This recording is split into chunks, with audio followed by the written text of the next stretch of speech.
የኢትዮጵያ ንግድ ባንክ የሳይበር ታለንት ሰመር ካምፕ ፕሮግራምን በገንዘብ እየደገፈ መሆኑ ተገለጸ። አምስተኛው ዙር የሳይበር ታለንት ሰመር ካምፕ ፕሮግራም በአዲስ አበባ ሳይንስና ቴክኖሎጂ ዩኒቨርሲቲ ተጀምሯል።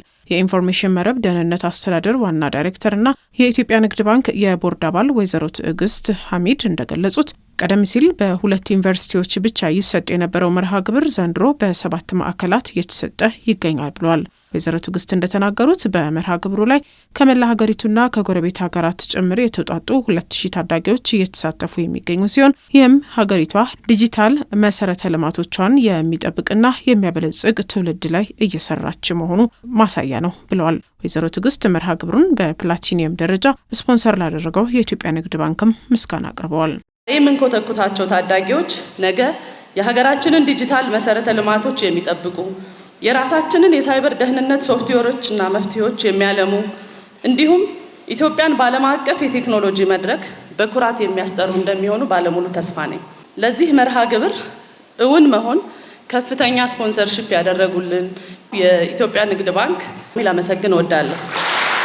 በመርሃ ግብሩ ላይ የተገኙት የኢትዮጵያ ንግድ ባንክ የኮርፖሬት አገልግሎቶች ኤክስኪዩቲቭ ምክትል ፕሬዚዳንት አቶ ኤፍሬም ሞክሪያ በበኩላቸው ባንካችን በዲጂታልና በሳይበር ዙሪያ ትኩረት ሰጥቶ የሚሰራ ከመሆኑ አንጻር በዘርፉ የሰው ኃይል ለማሳደግ የሚደረግን ጥረት በደስታ እንደሚደግፍ ተናግረዋል። አቶ ኤፍሬም በአሁኑ ወቅት በባንኩ ከሚከናወነው የገንዘብ እንቅስቃሴ 92% የሚጠጋው በዲጂታል አማራጮች የሚፈጸም መሆኑን ገልጸው ባንካችን አገልግሎቶቹን አስተማማኝ ለማድረግ በሰው ኃይልና ቴክኖሎጂ ላይ በትጋት እየሰራ መሆኑን ተናግረዋል።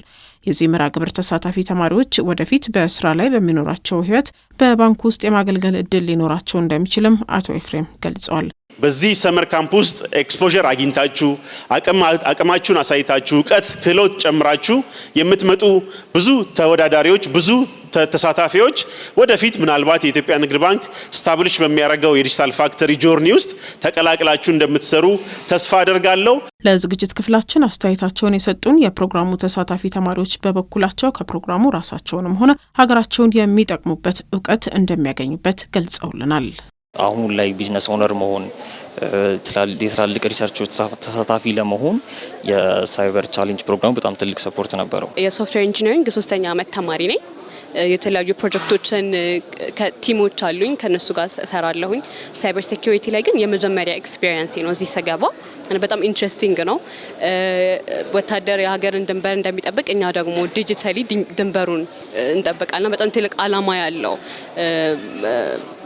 ኮርስ ነው ሳይበር ሴኩሪቲ በራሱና ከራሴም ፊልድ ጋር አላይን ስለሚያደርግ ሁለቱን አንድ ላይ አድርጌ ሞር ኮንትሪቢዩት አረጋለሁ ብዬ ተስፋ አረጋለሁ ለሀገሬ።